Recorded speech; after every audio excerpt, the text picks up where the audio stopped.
Kau beriku bahagia, jadikan aku selamanya hamba-Mu yang selalu bertakwa. Ampuniku ya Allah, yang sering melupakan-Mu saat Kau limpahkan karunia-Mu dalam suriaku bersujud.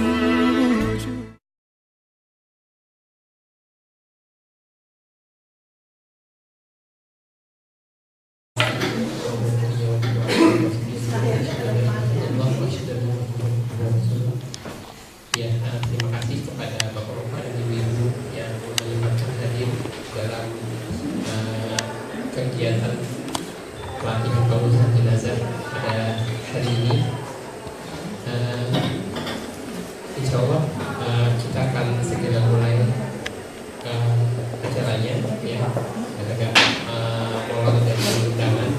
Baiknya mungkin mas-mas dan mbak-mbak dan ibu-ibu akan maju ke depan supaya nanti yang hadir bisa melakukannya.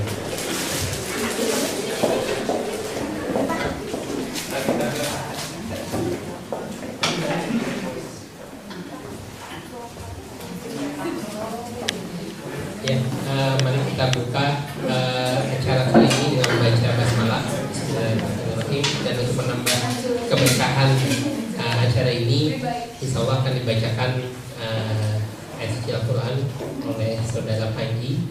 Saudara Panji, dipersilakan.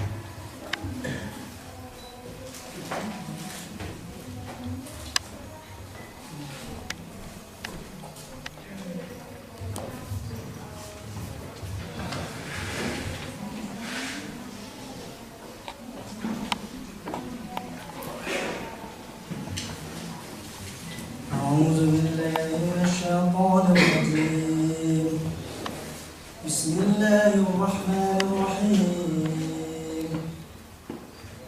أينما تكونوا يدرككم الموت ولو كنتم في بروج مشيدة وإن تصبكم حسنة يقولوا هذه من عند الله وإن تصبكم سيئة يقولوا هذه من عندك قل كل من عند الله فما لهؤلاء القوم لا يكادون يفقهون حديثا ما أصابك من حسنة فمن الله وما أصابك من شيئة فمن نفسك وأرسلناك للناس رسولا وكفى بالله شهيدا من يطع الرسول فقد أطاع الله ومن تولى فما أرسلناك عليهم حفيظا صدق الله العظيم. Dengan Allah Maha Pengasih lagi Maha Penyayang, dimanapun kamu berada, kematian akan mendapatkan kamu. Kendati pun kamu berada di dalam benteng yang tinggi dan kokoh. Jika mereka memperoleh kebaikan, mereka mengatakan ini dari sisi Allah.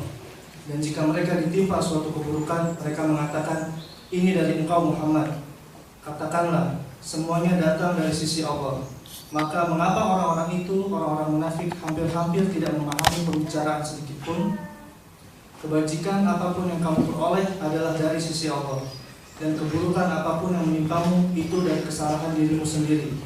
Kami mengutusmu Muhammad menjadi Rasul kepada seluruh manusia, dan cukuplah Allah yang menjadi saksi. Barang siapa menaati Rasul Muhammad, maka sesungguhnya dia telah menaati Allah.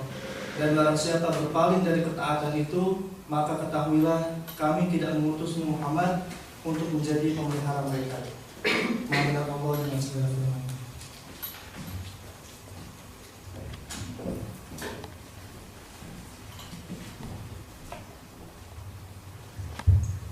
Ya, semoga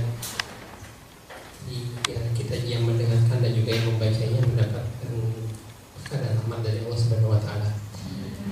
Sebelum kita masuk ke acara utama, saya ingin memberitahukan terlebih dahulu mungkin yang baru hadir di tempat ini.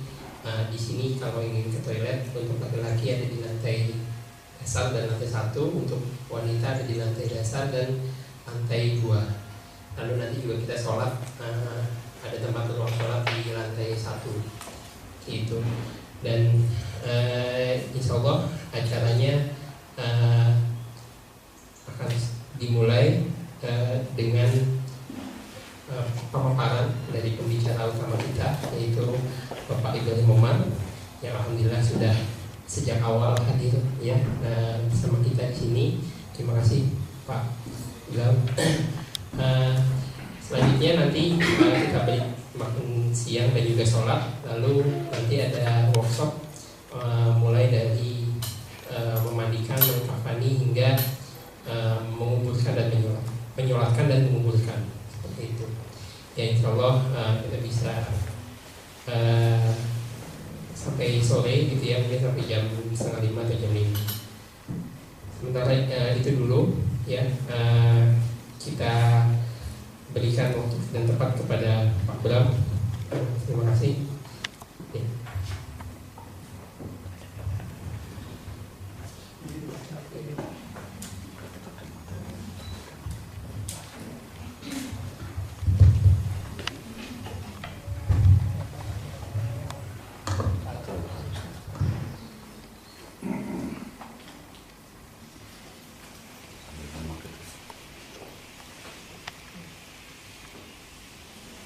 Assalamualaikum warahmatullahi wabarakatuh.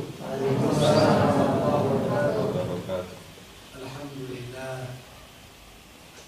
Alhamdulillahilladzi aghna wa aqna wa wa'ada man a'ata wattaqa wa saddaqa bil husna bi an yassiruhu lil yusra wa tawa'ada man bakhila wastaghna بأن يسره للمصر. أشهد أن لا إله إلا الله وحده لا شريك له له الآخرة والأولى وأشهد أن محمدا عبده ورسوله المحشوش من بين الرسل بالشفاعة العظمى. وصلى الله على محمد وآله وأصحابه الذين جاهدوا بأموالهم وأنفسهم لإعلاء كلمة الله العليا وسلموا تسليما كثيرا. أما بعد. Bapak-bapak, ibu-ibu sekalian, terlebih dahulu marilah kita bersyukur kehadiran ilahi. Alhamdulillahirabbil alamin, kita bisa berkumpul di sini dalam keadaan sehat walafiat. Keadaan sehat walafiat karena tema kita adalah tema kematian. Ya. Jadi kita mengingat, oh saya belum mati. Ya, Alhamdulillah ya Allah, Engkau telah mengajarkan umur saya sampai hari ini dan dalam keadaan sehat walafiat. Ada pepatah Arab mengatakan, as-sihhatu tajun ala ru'usil asihha la yaraha illa al-mardah. Artinya kesehatan itu sebagai mahkota di atas orang-orang yang sehat. Gak ngelihatnya cuma orang yang sakit.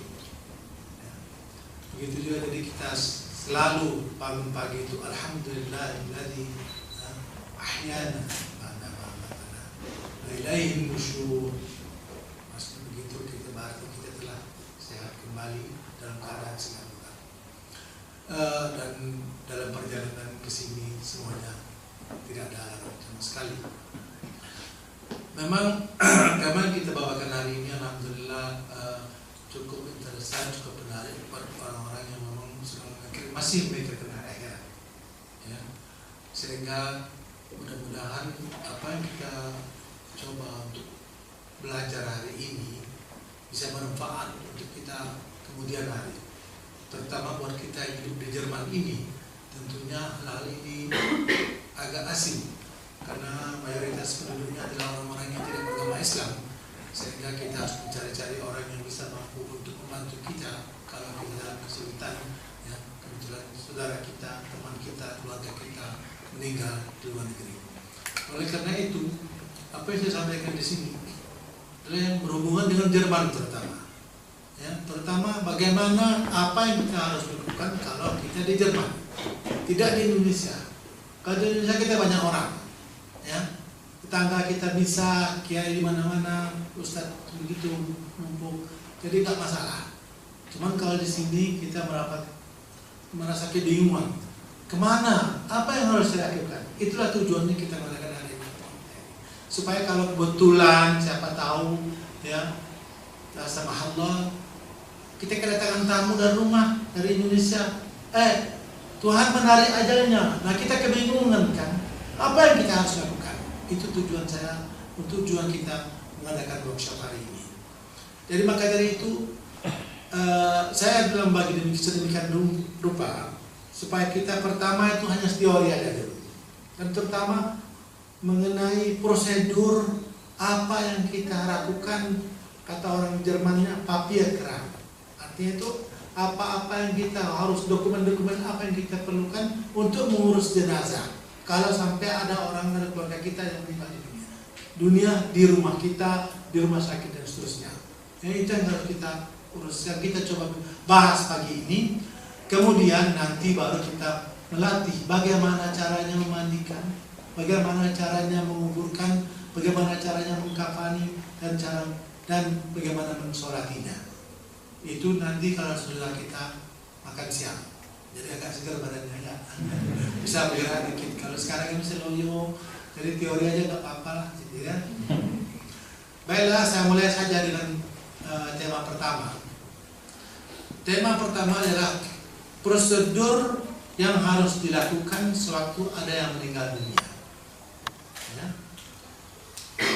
Jadi pertama yang kita harus lakukan, saya hanya sekedar memberitahu. Insya Allah saya membawa kertas-kertas, jadi jangan banyak nulis. Ya. Boleh, tidak apa-apa mencatat wajah. Maksud saya, alhamdulillah saya juga membawa catatan. Jadi insya Allah nanti akan kita bagikan. Jadi apa yang saya pada umumnya, apa yang saya sampaikan ini, ya, akan nanti ada tertulis. Jadi pertama, apa yang kita perlukan adalah dokumen-dokumen apa yang kita perlukan untuk mengurus, ya, seorang yang meninggal dunia.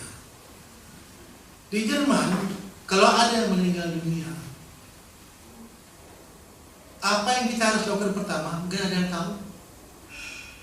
Kalau ada di rumah kita, siapa yang tahu kira-kira apa yang kita? Kalau ada, ini kita di kamar atau meninggal, saya ingin tahu, ada yang mungkin yang tahu kira-kira apa yang kita harus lakukan pertama sekali? Polisi. Ya, gimana? Polisi, ambulan, saksi, ambulans, ya.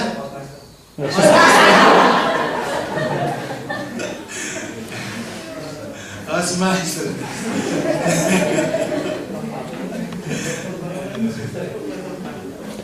Saya kira karena Hausmeisternya yang kebingungan.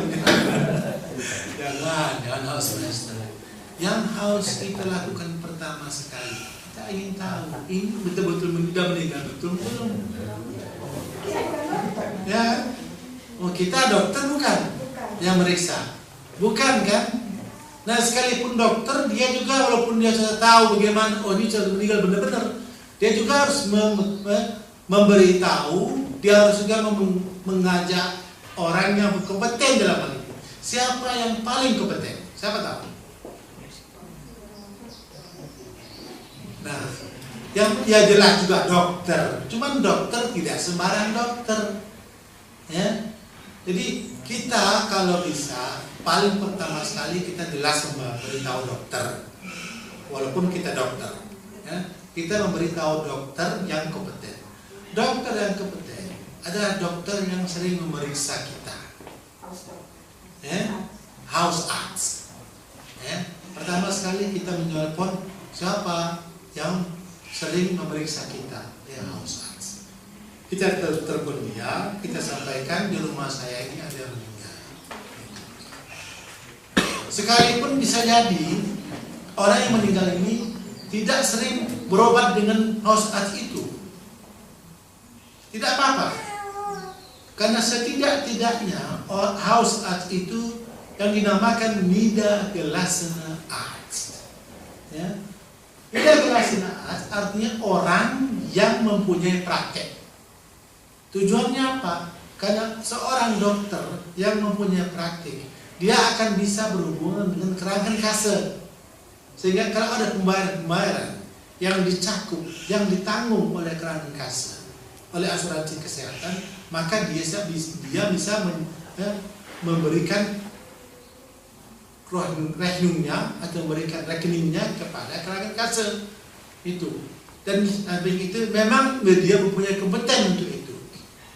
Jadi kita panggil telepon house art-nya siapa, Herr Schmidt umpamanya, Dr. Schmidt di rumah saya ini, atau ya ada orang yang meninggal, ya ada tetangga saya, nah, begitu. Jadi kalau tetangganya, kebetulan tetangga, ya tanya tetangganya house art-nya siapa.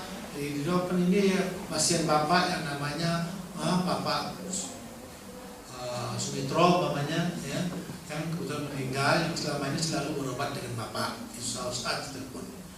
Sesudah datang house art-nya ke rumah kita, dia memeriksa, ternyata betul-betul Bapak Sumitro ini sudah meninggal dunia umpamanya, maka dia akan mengeluarkan surat keterangan kematian.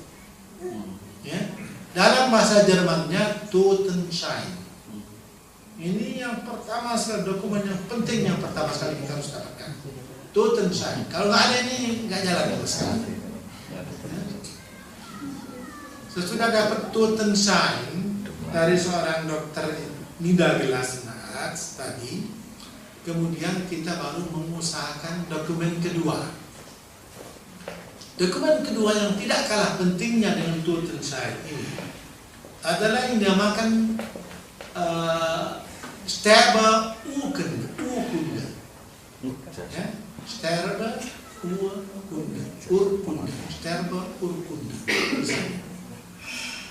Sterbeurkunde ini didapatkan dari catatan sipil.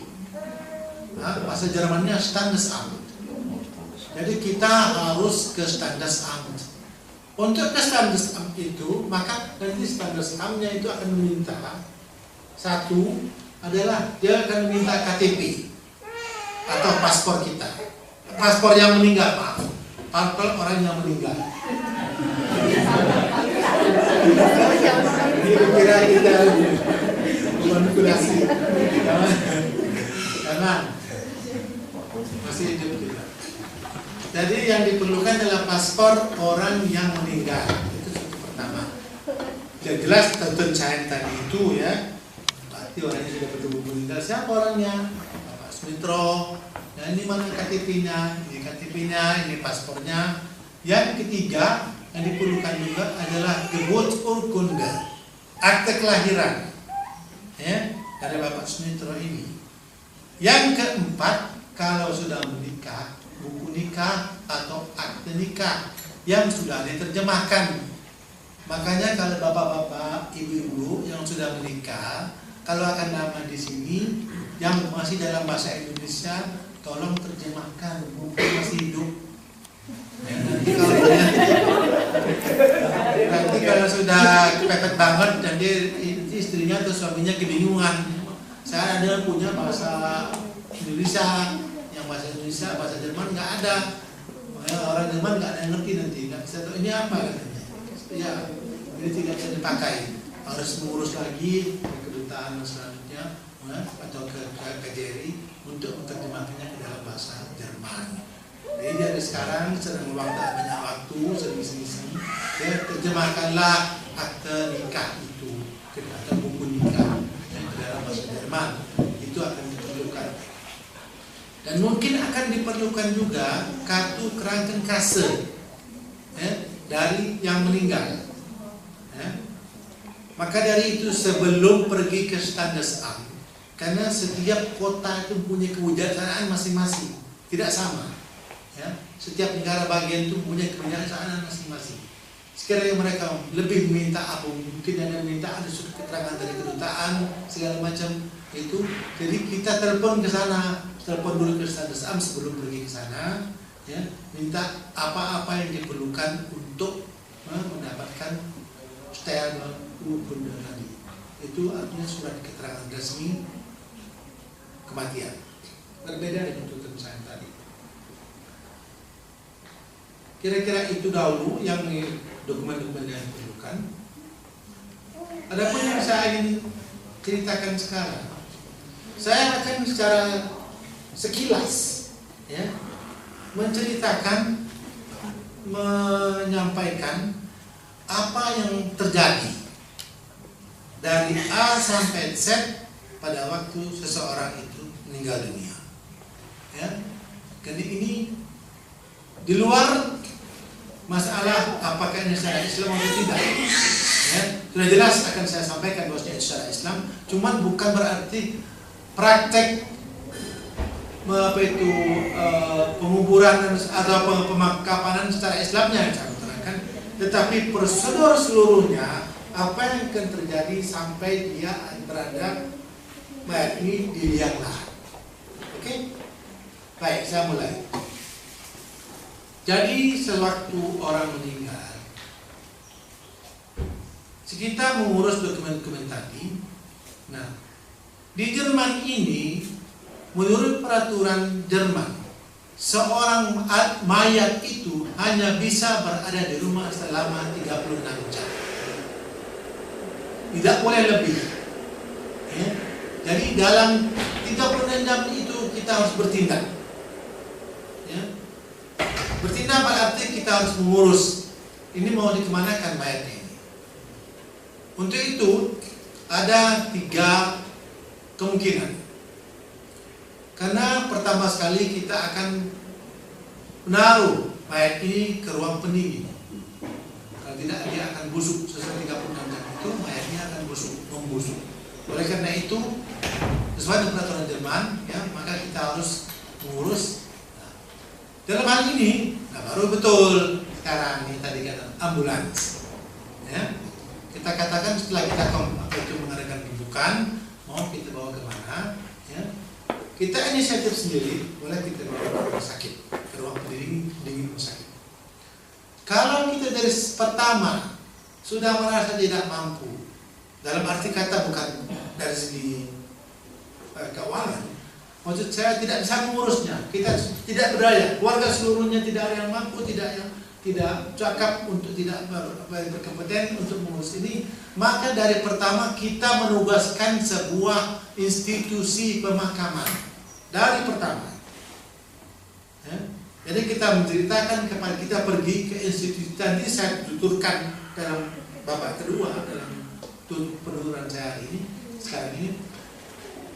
Kriteria-kriteria apa yang kita harus penuhi dalam memilih institusi pemakaman ini? Bahasa Jermannya Bestattungsinstitut. Ya. Nanti yang pertama, prosedurnya pertama. Katakanlah kita menugaskan kepada institusi pemakaman tadi. Nah, nanti institusi inilah yang mengambil mayat dari rumah. Mengambil mayat ini kemana? Ya. Pertama bisa kalau mereka sendiri, tergantung institusinya. Ada yang besar, mereka punya ruangan pendingin sendiri.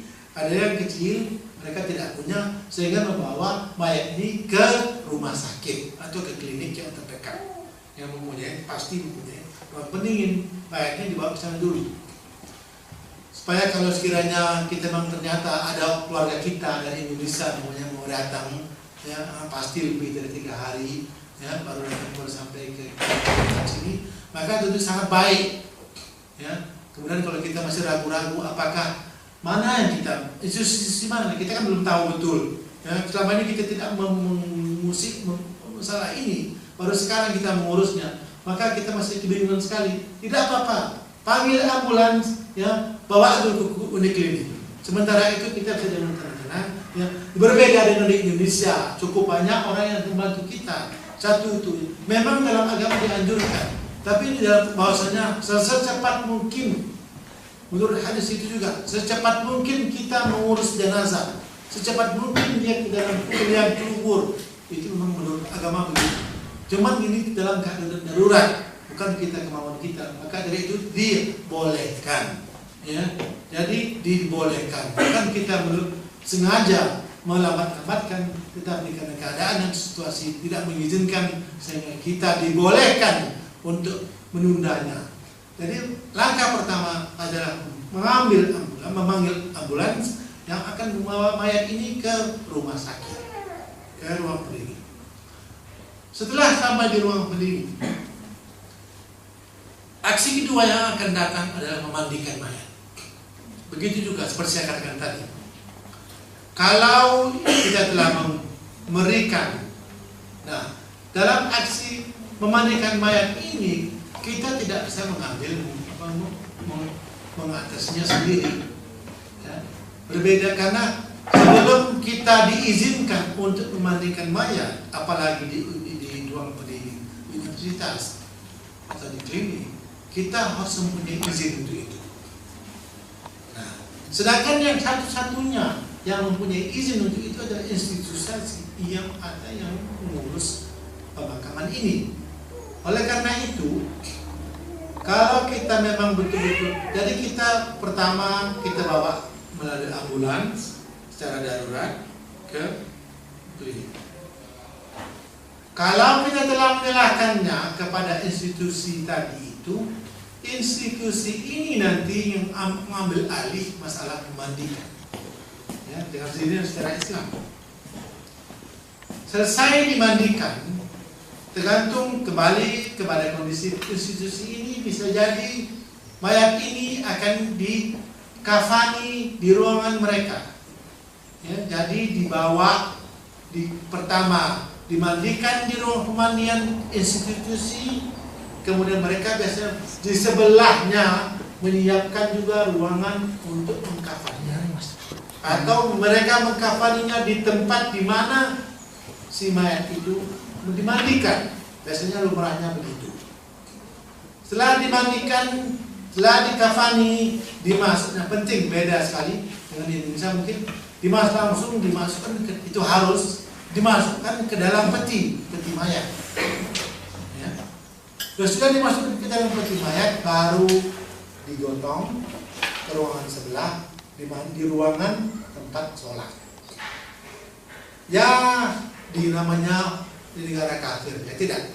Tentunya di ruangan sholat tidak ada ayat kursi, tetapi yang ada salib. Ya.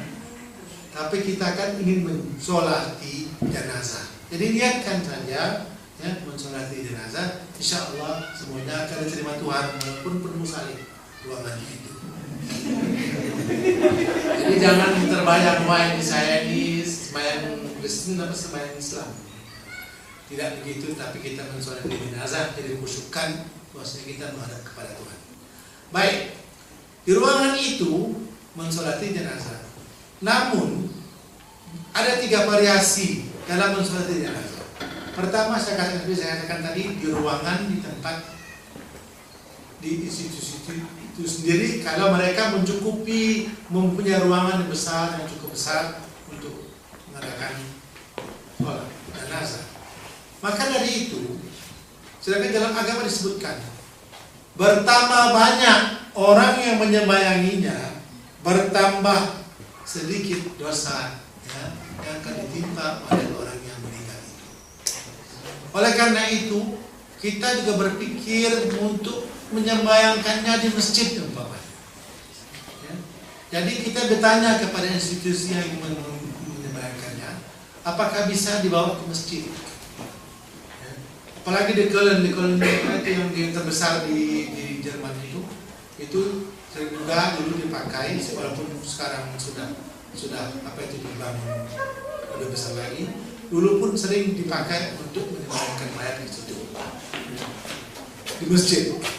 Kalau ternyata ruangan yang dipakunya isi institusi itu kecil, di masjid pun jauh tidak memungkinkan, maka kemungkinan ketiga untuk menyembayangkannya adalah di ruang belasungkawa, tempat penguburan. Itu juga ada kemungkinan ketiga. Jadi ruangannya cukup besar, ya. Yang mana seperti saya katakan tadi, ruangannya itu apalagi ruang balai Ka'bah terlalu halal pas zamannya. Itu tentunya lebih benar, lebih penuh lagi dengan salib, ya. Gede-gede, salibnya gede-gede lagi. Ya, jadi kita tuh coba konsentrasi pada Tuhan dalam keadaannya.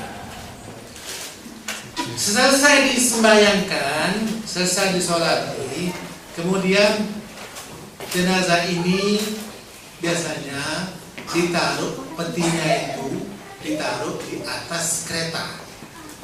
Nah, kereta ini karena biasanya mengapa ditaruh di atas kereta? Itu tempat penguburan orang-orang Islam. Biasanya agak jauh keluar. Karena yang lainnya kan Kristen semua.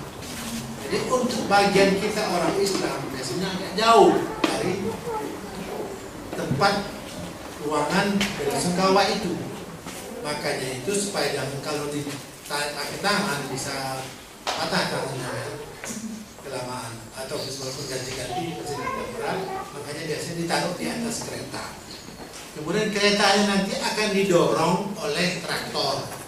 Bukan didorong, ditarik maksudnya. Ditarik oleh traktor dan kita berjalan di belakangnya.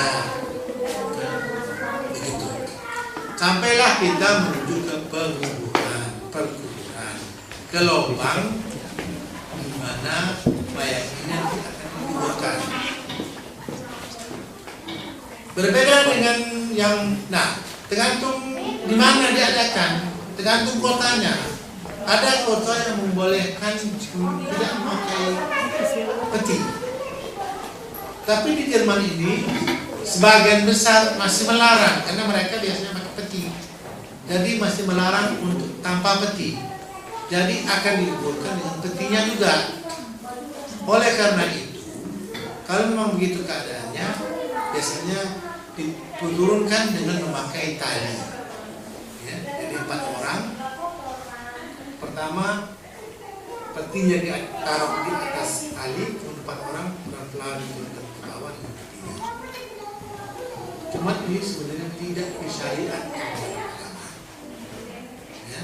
Jadi kalau bisa, mintalah sekeras mungkin untuk tanpa peti. Syariat agama menganjurkan sekali untuk tanpa peti. Ya. Sayyidina Umar itu minta itu supaya kalau saya meninggal sandarkan pipi saya dengan tanah, kata beliau. Ya. Jadi kita dari situ jelas-jelas kita dianjurkan sebisa mungkin tanpa peti. Nah, sekarang kalau tanpa peti, biasanya beberapa orang, 3-4 orang mengangkat mayat ini ke dalam lubang. Dan di dalam lubang telah menunggu Pak Kiai. Ya, jadi Pak Kiainya tidak di atas, di lubangnya itu. Karena mayatnya nanti akan kita sandarkan ke dinding tanah. Itu namanya di liang lahat. Maka dari itu saya anjurkan. Saya tidak tahu, saya lupa apakah saya sebut dalam brosur ini mengenai liang lahat. Maka saya boleh dicatat, mungkin saya sampaikan sekarang. Pada waktu institusi pemakaman berhubungan dengan stad maksudnya dengan kota, bagian penguburan, diminta supaya membuat liang lahat itu di sebelah arah kiblat. Mengerti? Maksud saya, kalau sekiranya katakanlah ini lubangnya begitu, ya, sana kiblat, maka usahakan lubang liang lahatnya itu di dinding di sebelah arah kiblat. Sebab kebanyakan yang ada di Jerman ini mereka membuat liang lahatnya itu di tengah, tidak di dinding. Kecuali kalau yang orang-orang Islam, institusinya itu yang mengetahui, maka mereka membuatnya itu yang ke arah ke dinding, di mana di arah kiblat. Mengapa? Kalau sebab nanti mayat kita itu harus kita berdirikan begini. Dan yang penting, nanti ada kiainya, ya, itu yang di sebelah kanan, ya. Jadi yang sebelah kanan di bawah itu harus, ya, itu wajib. Ya. Kalau ada yang salah sebelah kiri tegur, ya. Itu salah, haram. Ya. Jadi harus ada yang tahu. Jadi sebelah kanan di bawah. Kemudian dindingnya itu ke tanah, ke dinding tanah, ya, itu supaya menyentuh tanah. Nah, di bawah kepalanya boleh kita buatkan gumpalan dari tanah atau batu pun boleh di bawah kepalanya. Tapi yang penting mayatnya itu harus berdiri. Ya. Nah, kemudian itulah tergantung. Kalau dibuat di tengah nggak apa-apa. Makanya seperti yang terakhir yang kami buat begitu, dindingnya lubang liang lahat itu dibuat oleh mereka di tengah. Ya, karena lupa memberitahu kepada penguburan untuk menguburnya di situ. Nah, kalau ternyata terjadi begitu, tidak apa-apa. Berdirikan begini, kemudian di belakangnya itu ditaruh batu, ya, batu bata. Maka jangan lupa bawa batu bata, siapkan batu bata. Gunanya itu untuk menyandarkan dinding itu supaya berdiri. Ya. Selesai berdiri, nah, jangan sampai jatuh, ya. Jadi sebegitu rupa supaya dia tetap berdiri. Arti dalam arti kata mayatnya itu begitu di bawah. Kamu kanannya di bawah. Nah, kemudian selesai begitu semua. Yang paling penting jangan lupa, barangkali ada yang lupa, ikatan yang kafan itu dibuka. Ya, jangan lupa dibuka. Kemudian yang penting kepalanya, tutup kepalanya itu dibuka, ya, supaya mukanya itu menyentuh. Kemudian selesai semuanya itu dan terdiri mayatnya itu, baru ditutup. Nah, tutupnya ini miring begini, ya, bisa ngerti, ya? Miring begini. Jadi ini dinding miring begini. Nah, dalam hal ini dindingnya ini kalau di Indonesia kebanyakan pakai papan, ya, memakai papan. Kalau di negara Arab mereka memakai semen blok. Ya, yang segini tebal, jadi benar-benar pakem. Jadi semen blok, jadi di jejer begitu. Nah, harus meletakkannya begini, miring-miring begitu. Ya. Maka dari itu dalam mengusahakan papan, jangan terlalu pendek. Nanti mengalami kesulitan untuk memilih. Jadi menurut perhitungan saya kemarin itu paling tidak 1 meter. 1 meter paling tidak panjangnya papan itu. Lebarnya tidak terserah. Ya, mau lebar sedikit segini, mau lebar 20, tergantung yang mana ada di, ya, atau rak buku seperti selebar rak buku 90 cm umpamanya, atau 30 cm tidak apa-apa. Yang penting beberapa begitu. Nah, dijejer semuanya sampai menutup seluruh mayat ditutup. Kemudian ditutup dengan tanah liat yang ada. Ya.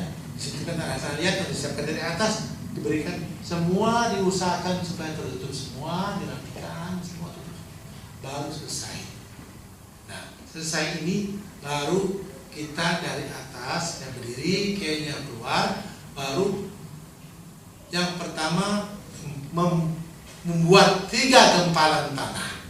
Ini sunnah Rasul, dianjurkan untuk 3 gempalan tanah dibuang ke dalam lubang itu. Baru yang lain silakan melakukan hal yang sama.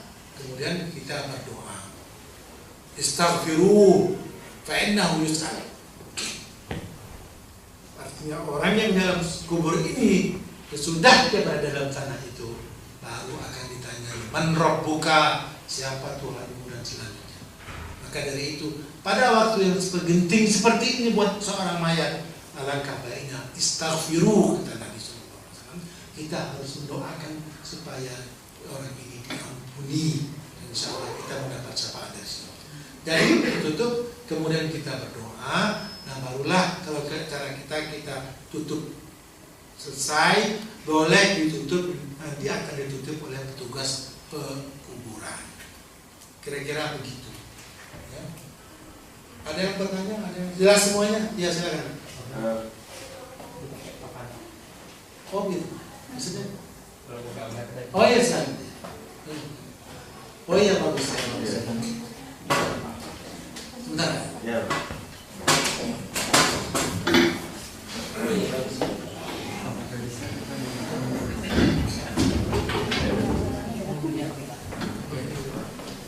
Jadi mudah-mudahan belum bukan sekarang, tapi kalau nanti ada pertanyaan saya silakan. Silakan. Tadi kan kalau prosedurnya dikubur di sini Pak, gimana kalau student pengen dikubur di negaranya, dibalikin ke negaranya gimana Pak? Itu sebenarnya boleh, bisa. Hanya itu sebenarnya tidak dianjurkan dalam agama. Ya, tidak dianjurkan dalam agama. Ya. Idfanu fi makan. Jadi dalam hadis disebutkan hendaklah orang itu dikubur di tempat di mana dia berada. Itu anjuran agama. Ya. Tapi kalau ada pengecualian tidak apa. Ya. Tapi anjuran pertama yang mengatakan supaya dikubur di sini. Ya. Oke. Ya, silakan. Assalamualaikum warahmatullahi wabarakatuh. Waalaikumsalam warahmatullahi wabarakatuh. Terima kasih kesempatan yang diberikan. Mohon maaf tadi saya terlambat, tapi masih sempat mendengar beberapa informasi. Tadi Bapak mengatakan 3 genggaman tanah, sampah tanah yang harus dibuang ke dalam kubur sebelum diuruk ya tanah-tanah. Apakah ada doa pada saat melempar tanah itu? Dan yang pertanyaan pertama, yang kedua, saya sering melihat penguburan di Indonesia dan itu sama orang tua juga, tua saya juga pada saat setelah tanah atau sebelum saya lupa itu diazankan. Nah, apakah saya belum pernah melihat di Jerman ini proses penguburannya secara Islami, apakah di sini juga dilakukan azan ataukah itu wajib atau sekedar sunnah? Terima kasih. Tidak wajib, tidak sunnah. Ya. Jadi tidak ada anjuran untuk kita membaca azan. Itu tidak ada hadisnya, tidak ada perintahnya, tidak ada anjurannya. Jadi kalau ada yang azan di Indonesia tidak dihapuskan. Ya. Tidak dilarang, ya. Cuman tidak dianjurkan.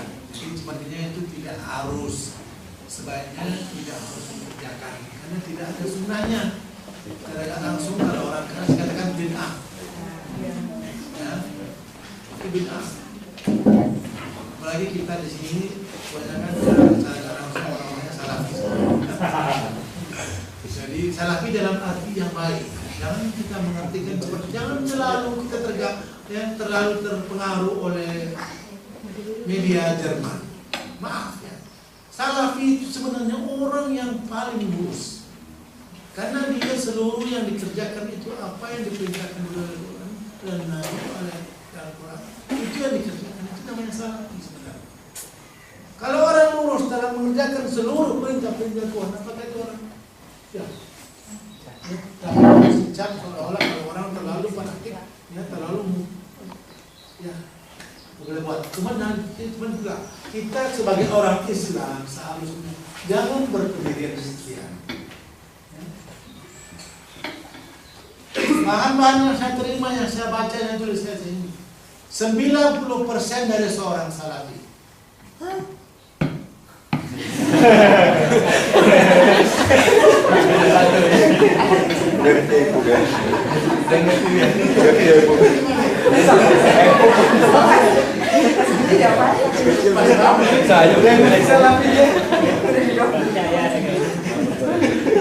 Ya, jadi bukan berarti jadi kita, saya sekitar menjawab langsung. Jadi kita di dalam ini hati-hati. Ya, apa yang dianggap negatif oleh media Jerman tidak selalu negatif dalam pandangan kita seorang muslim. Ya, jadi kita seharusnya untuk menyaring. Ya, oke, mereka berpendapat demikian, kita tidak. Oke. Doanya Oh ya, mengenai doa, sebenarnya tidak ada doa yang khusus, ya. Tapi seperti kata-kata istaghfiru, ya, istaghfir lahu. Ya. Jadi doa yang disebutkan itu istighfar, tidak harus bahasa Arab, ya. Bahasa apapun, bahasa Sunda, bahasa Jawa, bahasa Kalimantan, ya. Dalam hati, ya. Ampunkanlah ya Allah mayat ini. Dia sedang ditanya oleh malaikat. Ringankanlah azab kuburnya. Lapangkan semua yang baik, doa-doa yang baik itu kita baca. Jadi ada kan dalam hadis yang disebut yang syar'i hanya pada waktu dalam kubur sendiri. Pak Kiai mengatakan Bismillah wa ala millati Rasulullah, yang disebut berkali-kali. Hanya itu pada waktu masa papan, pada waktu menjadikan Bismillah, menerima mayat, itu yang dibaca. Itu betul-betul diharuskan. Dianjurkan. Bismillah wa ala, kita pun di atas boleh ikut baca Bismillah wa ala millati Rasulullah. Itu yang kita harus baca. Tapi doa khusus tidak ada. Mohon ampun untuk kubur atau orang yang dikubur, orang yang terkubur. Oke, silakan. Ya. Tadi Pak Ustadz menjelaskan tentang prosedur bila tidak menggunakan peti mati, tapi bila di suatu saat diwajibkan menggunakan peti mati, bagaimana syariahnya dalam Islam? Nah, kalau memang diharuskan pakai peti mati, maka usahakan di dalam peti pun, ya, dimiringkan, ya, usahakan dimiringkan. Tidak-tidaknya kita mendekati dengan syariat kita Islam, ya. Jadi jangan dibuang begitu, tutup sudah, memang gampang, tapi kita berdosa, ya. Jadi alangkah baiknya buka tutupnya, kita katakan dari atas, molong kunci-kuncinya dibuka semua, kan biasanya dikunci, kan, ada murnya itu, dibuka semua, kemudian minta kepada orang yang ahli pakainya untuk turun ke bawah. Nanti yang mendirikannya, kemudian dikasih tanah, ya, penuhin petinya dengan tanah sehingga mayatnya bisa berdiri di bawahnya, di atas kaki begitu. Dan sudah selesai, baru tutupkan dan usahakan masukkan tanah ke dalam peti itu. Di dindingnya, di pipinya dia ada tanah, itu disunatkan, ya. Permintaan banyak sahabat supaya mereka itu, ya, dari tanah, jadi harus Papan lagi. kenapa? Jadi nggak pakai papan lagi. Boleh pakai papan ditutup lagi di atas, cuman tidak mayatnya itu sudah berdiri begini, dimiringkan begini, ya. Jadi boleh saya gambarkan. Jadi kalau katakanlah ini berdiri kan, ya. Nah, kemudian jenazahnya itu berdiri, ya. Nah ini sebelah kanan, ya. Sebelah kanan di bawah sini. Nah, berdiri begitu. Jelas.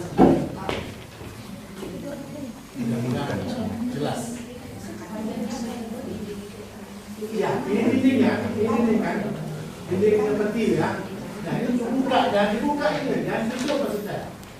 Tutupnya itu diangkat dulu. Nah, setelah berdiri mayatnya, ya begini. Nah, ini dipenuhi dengan tanah. Ya, petinya dipenuhi dengan tanah. Sehingga dia berdiri, bisa berdiri begitu. Dan yang penting sekali tanah itu di pipinya, palanya. Oke? Jelas?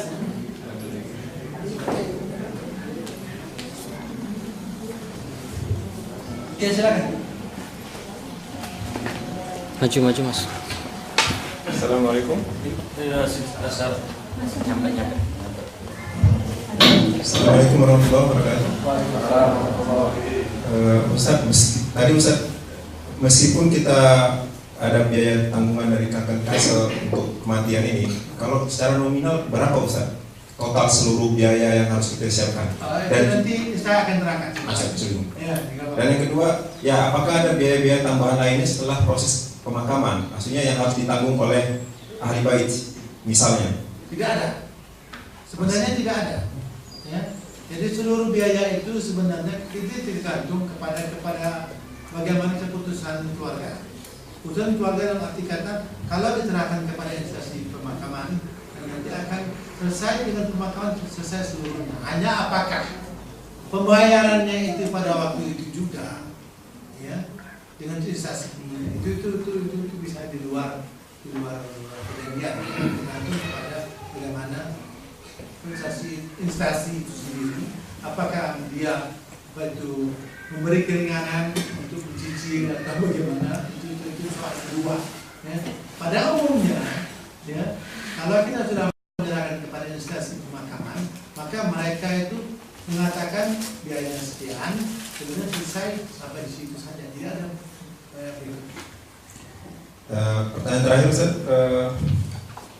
kira-kira berdasarkan pengalaman Ustaz selama di Jerman ini, daerah negara bagian Jerman mana yang paling loker untuk menerima proses pemakaman secara syar'i menurut Islam? Sekian Ustaz. Assalamualaikum warahmatullahi wabarakatuh. Sebenarnya kita tidak bisa bicara di kota Papua.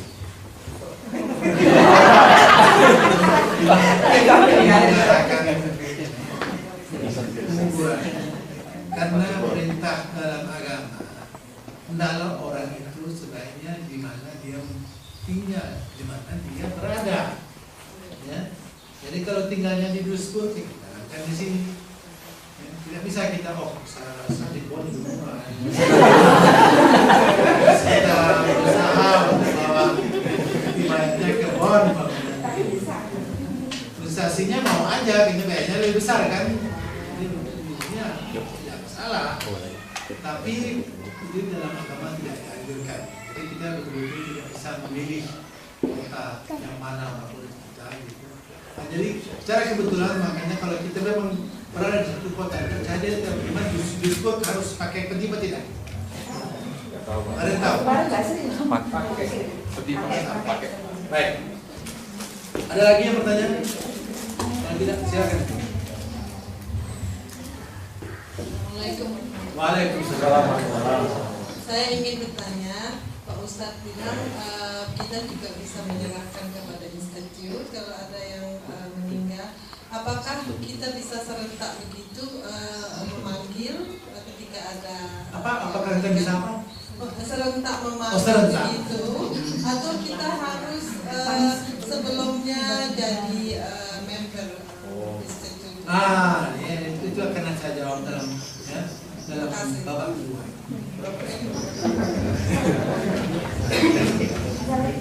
Ada pertanyaan lagi? Hanya satu lagi Ustaz. Bagaimana kalau misalnya ternyata ada proses otopsi dan saya dengar kalau nggak salah setelah house arrest itu harus ada surat dari kepolisian juga. Tadi prosedurnya di mana yang tentang kepolisian dan apabila terjadi suatu vermutum kalau ada kriminal dan harus otopsi, bagaimana syariahnya juga dalam Islam? Sebenarnya tidak ada itu Mas, tidak ada tidak ada hubungannya dengan syariat Islam. Ya. Karena kan autopsi itu kan di luar masalah peribadatan. Kan hanya polisi datang memeriksa sejauh mana, ya, apakah ada kata orang dari luar, artinya apakah ada serangan dari luar, ya, ada pengaruh dari luar. Karena umumnya orang mati kelihatannya ada pukulan, padahal dia jatuh bukan karena pukulan, ya. Nah, untuk memeriksa itu aja. Jadi autopsi itu tidak ada hubungannya dengan syariat Islam sebenarnya. Karena itu hanya kewajiban pemerintah setempat atau Jerman untuk memeriksa sejauh mana apa betul, ya, bahwasanya dia mati itu tidak secara wajar, tidak secara hanya karena sakit selanjutnya, bukan karena ada yang menganiaya dia dan seterusnya. Itu saja. Jadi tidak ada. Jadi polisi itu dipanggil bersamaan dengan house arrest atau gimana? Oh tidak. Ya, house arrest itu mengecek saja sejauh mana kematiannya. Kemudian kalau itu sebenarnya memanggil polisi itu hanya dilakukan baik oleh keluarga kalau sekiranya keluarga atau orang luar ya, yang merasa katanya ini harus diotopsi dulu. Ya. Seperti kebetulan kalau saya boleh cerita sedikit, dulu pernah kejadian suatu keluarga di Köln mempunyai anak masih muda, masih muda sekali, baru sekitar 15-20-an gitu, 15-16. Kemudian hanya operasi bandel saja, sebenarnya operasi biasa ya, sama sekali operasi yang rutin. Nah, la sama Allah gitu, entah bagaimana, tahu-tahu meninggal di rumah sakit. Ya, kami semua terkejut, anaknya baru kemarin kumpul dengan kita, tahu-tahu ternyata di rumah sakit, udah ada operasi bandel, operasi tumorkan, ya, meninggal. Nah, seperti itu. Kemudian kita sebagai keluarga diberi hak untuk mengadakan otopsi. Tujuan untuk mengetahui di mana letak kesalahan dokter. Ya, sehingga kita bisa menuntut.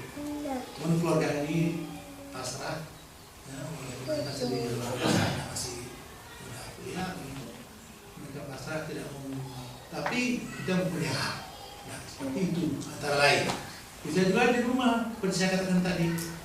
Orang jatuh dari tangga, ya. Nah, bekasnya ini orang mengatakan, oh dia ada ribu-ribu kata orang tetangga. Dia katanya itu bukan karena jatuh, ada mukul dia. Nah, untuk memeriksa hal ini, bukan otopsi. Ya, diperiksa di rumah, datang polisi memeriksa, ya, begitu. Jadi tidak ada hubungannya dengan syariat. Semuanya berjalan seperti biasa. Di luar itu. Jadi kalau polisi itu kita bisa juga tidak memanggil kalau misalnya meninggalnya wajar. Tidak, kita tidak perlu memanggil. Iya, tidak wajib. Cuman kalau kiranya orang yang memanggil, apa boleh buat, kita harus bersedia untuk menyerahkan apa itu kepada polisi yang karena hukum meminta begitu. Berhak polisi memeriksa kalau orang lain yang buat. Kita tidak harus. Oke? Biasa. Assalamualaikum warahmatullahi wabarakatuh. Waalaikumsalam warahmatullahi wabarakatuh. Ustaz, ini pertanyaannya agak sensitif, Ustaz. Jadi kalau di Indonesia kan ada kebiasaan nyediain besek kan? Ada yang mana? Nyediain besek. Aso. Makanan yang disediain buat tamu yang melayat. Ya, sedangkan saya pernah dengar bahwa Rasulullah melarang kita makan di tempat yang berduka gitu. Nah, bagaimana kita bersikap untuk menjaga, mematuhi Rasulullah tapi tidak menyakiti hati orang yang memberikan kita makan gitu. Terima kasih. Sebenarnya hadis itu berbunyi jangan kita merepotkan tuan rumah. Nah, tidak langsung mengatakan jangan memberi apa itu makan. Jangan merepotkan orang rumah. Orang rumah lagi sedih. Ya. Tetapi ini kebiasaan Indonesia kan. Dan alhamdulillah kita gotong yang biasanya yang membuat itu biasanya orang-orang di luar, ya, bukan keluarga itu sendiri, ya. Dan dari segi ada efek positifnya, maka dari kita harus melihat ke situ. Saya lebih mendapat begitu. Maksudnya kita tidak melihat bahwa kita melanggar peraturan agama, ya, dengan mengadakan seperti itu. Tetapi untuk bertambah banyak orang yang berdoa untuk si mayit, ya. Bertambah banyak syafaat untuk si mayit, ya. Dan orang itu kalau nggak ada besek, biasanya kan sudah kebiasaan, nggak makan, ya. Ada besek. Seperti kita aja kumpul hari ini kan, kalau nggak ada makanan nggak ada yang datang.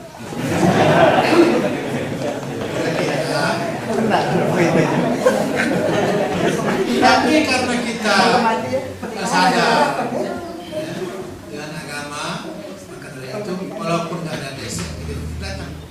Gitu. Jadi tergantung niat kita. Kita kalau mau datang itu jangan besek. Jadi bacanya berapa saya lihat, ya begitu. Tapi kita datang, kita mendoakan. Dapat PCA, sudah terima. Jangan mengecewakan, jangan betul. Tapi kita bukan niat karena PCA, itu aja. Ikhlaskan niat, insya Allah tidak apa-apa. Oke?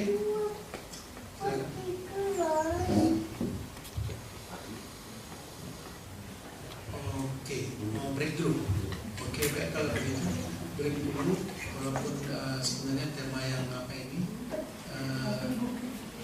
apa sebentar kan? Dikit aja, karena ini agak menyangkut tema dengan hampir pertanyaan yang sebelumnya. Yang saya sampaikan di sini yaitu kriteria apa dalam yang kita harus lakukan sesudah itu. Dalam memilih instansi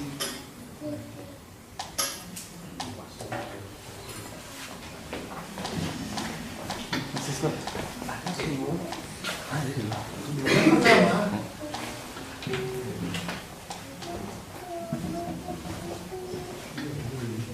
pilihan pertama memberi kuasa penuh kepada instansi pemakaman Jerman. Dalam hal ini ada kelebihannya, ada kekurangannya. Kelebihannya apa? Karena biasanya kalau organisasi Jerman, mereka itu lebih dalam memberi waktu itu lebih tepat. Ya. Kapannya itu semuanya semua berjalan dengan lancar. Itu kelebihannya, dan satu itu jadi lebih bonafit katakanlah begitu. Kan kita melihat ini apa aja adanya, ya. Kita tak boleh suudzon, betul. Tapi dalam hal ini kita memang harus apa itu apa adanya. Kelebihannya di sini. Namun ada kelemahannya juga. Kelemahannya yang paling besar biaya. Biayanya paling besar. Berkisar sekitar 5.000, 6.000 sampai 7.000. Kalau kita serahkan kepada instansi pemakaman Jerman. Bukan Indonesia yang saya takut di Jerman. Kalau di kurs banyak juga ya. Cuman yang saya ingin sampaikan juga dalam hal ini, kalau akan memilih variasi ini, yang paling penting sekali mengetahui apakah instansi pemakaman ini pernah bekerja sama dengan orang Islam. Jangan yang pemula, jangan yang baru pertama, karena semua mau duit. Jadi tanya-tanya dulu kiri kanan, instansi Jerman mana yang sering bekerja sama dengan orang Islam. Seperti kami di Bonn, ya, mempunyai suatu institut yang sering bekerja sama dengan orang-orang Islam. Jadi kedutaan Arab pun memakai dia. Padahal itu instansi Jerman. Mengapa? Karena dia bonafit sekali. Ya. Nah, karena kebonafitnya itu sehingga kita pun percaya hanya dalam masalah agama, pengurusan agama, peribadatan dari pemakaman, pengkafanan sampai penyolatan, penguburan seluruhnya kita mengambil alih. Hanya urusan tetek bengek dokumen itu mereka yang mengurus. Dan satu lagi bagusnya di Jerman dibandingkan dengan Indonesia, biaya tanah untuk pekuburan itu sudah ada. Saya bawa juga di sini. Sudah ada di setiap kota itu ada. Ya. Jadi tidak seperti kita di Indonesia. Jadi kita tadi ini biaya lubang ini untuk lubang ini di sini ini berapa itu sudah ada. Biaya sewanya ya untuk 25 tahun umpamanya. Sekian biayanya. Uang ini lubangnya ini sudah ada semua. Dicantumkan di setiap kota ada di bagian pemakaman, di bagian penguburan. Maka dari itu kita hanya di luar itu jasa institusi pemakaman itu yang berbeda-beda. Tergantung besar tidaknya, tergantung pemakamannya itu. Variasi yang pertama tadi itu tambah lagi. Sekarang artinya sudah pernah kita menyerahkan kepada dia seluruhnya. Kita nggak mau pusing. Nih, dia katakan biaya untuk kami seluruhnya dalam penguburan secara Islam, penguburan secara Islam akan kami tanggung semuanya. Kami yang ngurus. Kata asosiasi itu biaya seluruhnya 5.000, biaya seluruhnya 6.000. Oke, baik. silakan. Nanti dia yang akan mengurus seluruhnya. Dia akan mengontak instansi lain ya, yang Islam untuk melaksanakan peribadatan seluruhnya secara Islam. Satu itu. Yang kedua, memberi kuasa kepada pemakaman Turki, institusi pemakaman Turki. Dalam hal ini memang jelas keuntungannya karena mereka sudah tahu, oh ya, kalau mereka akan mengusahakan tanpa peti, mereka sudah tahu akan dimandikan, sudah tahu akan dikafani, sudah tahu. Hanya pengalaman kami yang ada dalam segi peribadatan itu agak berbeda dengan kita. Kita pun dalam sekalipun kita seluruhnya alhamdulillah Ahlus Sunnah wal Jamaah masih terutama masalah pemakaman, penguburan itu banyak sekali masalah khilafiyah. Coba Anda lihat di Indonesia, apalagi kan setiap kota lain caranya. Ya, tadi ada pakai azan, ada yang begini, ada yang begitu. Dan setiap orang itu, setiap kiai punya acara masing-masing. Ya, seolah-olah ya, tidak ada peraturan agama. Maka dari itu ada masalah. Orang seringkali interpretasi, memang kias dibolehkan dalam agama. Cuma kadang-kadang orang melangkah lebih jauh dan menuju ke arah bid'ah. Oleh karena itu kita tidak bisa mengukur sejauh mana. Di Jerman pun begitu, bukan berarti seluruh ya, instansi pemakaman Turki itu. Jadi hati-hati, cek dulu sejauh mana perlu datangkan kita orang yang mengerti tentang agama, cek ke sana. Silakan, akan yang dilakukan itu tidak harus dia sendiri, tapi tidak hanya pengecekan. Kalau kita beli mobil gimana sih? Ya? Kalau kita sendiri butuh tentang mobil, kita cari orang ahli mobil kan. Nah, kalau cek mobil ini, kalau tidak harus dia beli, tapi kita membeli, tapi dia mengecek. Itu juga masalah pemakaman. Kalau kita kurang mengerti tentang masalah pemakaman, ambil orang yang pakai, orang yang mengerti tentang pemakaman. Orang pakai, tidak harus orang ini sendiri yang akan kerjakan nanti. Tidak mengatakan, oh ini orang yang munafik. Apalagi, nah itu variasi ketiga, kita serahkan kepada orang Arab. Institusi pemakaman Arab cukup banyak. Ya. Cuman itulah kualitasnya kadang-kadang tidak sebagus yang Jerman tadi itu. Kalau jadi sering meleset, ini apa adanya, saya tidak melebihkan. Itu kelemahannya. Ya. Jadi saya nanti berdosa kalau saya melebihkan. Jadi itu, maka dari itu ada kelebihannya, ada kekurangannya. Yang keempat, variasi keempat, itu saya katakan Arab pun tidak selalu Arab. Ya. Jadi hati-hati. Lebih dahulu bisa jadi pahamnya berbeda dengan kita. Institusi pemakaman Syiah tidak cukup, tidak banyak, tidak sedikit. Ya. Kalau pahamnya pun lain, itu cara pengumumannya pun akan berbeda. Nanti Bapak dulu, kok begini caranya, kok batunya di sini, kok begini, selanjutnya.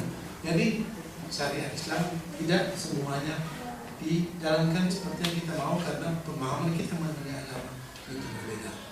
Kira-kira kita dulu itu dulu mengenai pemahaman. Kalau kita ada pertanyaan lain, kita bisa bicara. Sudah break, oke? Sekian dulu. Mudah-mudahan semuanya bisa. Assalamualaikum warahmatullahi wabarakatuh.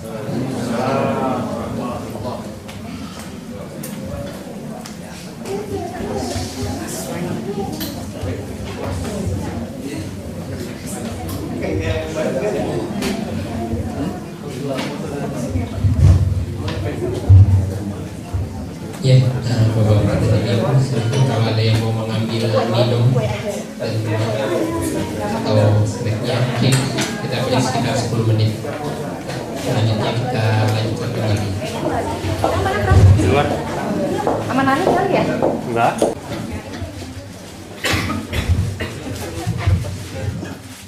Tengah ya?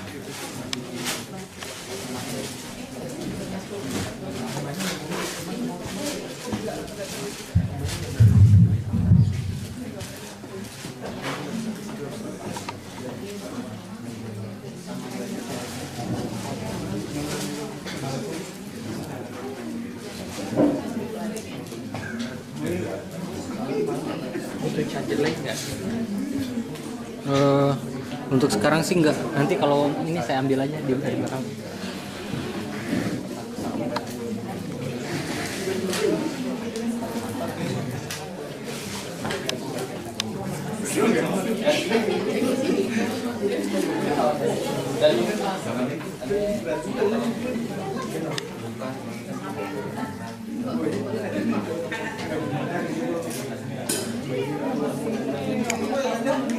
Mana Ustaz?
Itu saya mau aja.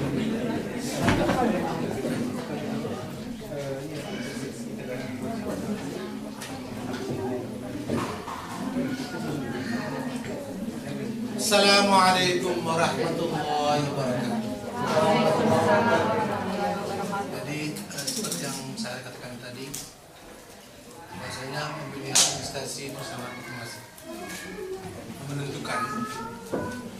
Jadi harus hati-hati dalam memilihnya, dirembukan. Dan itulah saya katakan tadi, yang paling penting sekali selalu mengecek sejauh mana, ya. Seperti kita di Indonesia, sama aja, tidak ada beda. Artinya kita harus mengecek sejauh mana pengetahuan agama seseorang itu, yang di instansi itu. Ya. Karena saya, menurut pengalaman saya ini, tidak sedikit memang instansi pemakaman itu yang tidak selalu menurut syariah dalam prakteknya. Ya. Jadi saya pribadi harus menegur, gitu. Seperti dalam memandikan saja, dalam memandikan jenazah kita diharuskan wudu, ya. Sebelum memulai apa-apa, sesudah kita membersihkan, sesudah istinja, ya, istinja tahu ya, itu baru kita terlebih dahulu kita harus wudu, mewudukan si mayit. Nah, baru mandi, dimandikan mayatnya, sebagai contoh ya. Nah, kalau orang yang tidak tahu, jadi dia langsung memandikan si mayit. Nah, kalau ada orang yang mengerti tentang agama, dia akan menegur. Ini mandikan dulu, wudukan dulu mayatnya, baru mulai mandi. Antara lain, banyak hal-hal lain ya, seperti yang jelas seperti menghadap kiblat selalu. Itu memang sudah diketahui sekarang. Alhamdulillah orang Jerman pun bagian penguburan sudah tahu bahwasanya harus begini itu menghadap kiblat. Karena secara nggak langsung memang untuk kita orang-orang Islam itu penguburannya itu sudah artinya itu sudah dibuat bola bangnya sedemikian rupa sehingga benar-benar menghadap kiblat. Itu oke. Ya. Pun hal-hal kecil selanjutnya, ya, harus begini itu seperti tadi ada pakai peti, gimana kalau pakai peti? Ya, itu juga harus diberdirikan segala macam, kan orang nggak tahu. Masukkan petinya udah salam doa habis selesai pulang ke rumah. Ya. Makanya kadang-kadang kita dianjurkan juga kalau memang kita merasa berkecukupan biaya, dibongkar kembali. Jalankan menurut syariat Islam. Ya. Itulah. Oke. Saya hanya mengomentari saja apa yang saya sampaikan tadi. Seperti saya dengar dari panitia, sebenarnya acara sekarang ini acara tanya jawab. Ya. Jadi kalau ada pertanyaan-pertanyaan, saya akan menjawab supaya kita bisa bertanya istirahat untuk mencari energi berikutnya. Oke, ada pertanyaan? Silakan. Tadi syarat mandiin jenazah itu ya, Sa.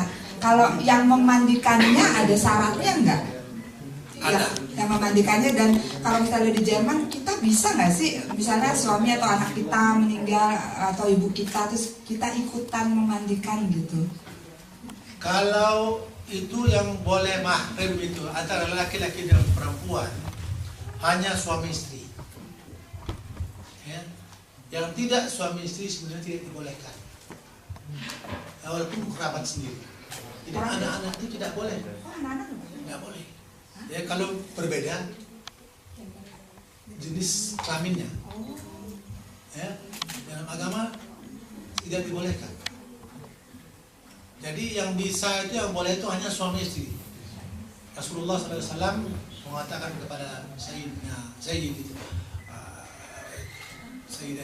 Aisyah, katanya nanti siapa tahu ketika kalau kamu meninggal dulu dari saya, katanya nanti saya mandikan kamu, saya kapankan kamu, saya sholatkan kamu, ya. Yaitu kata Rasulullah kepada Sayyidah Aisyah. Oleh karena itu dari situ orang mengambil sunnah bahwasanya suami istri yang boleh,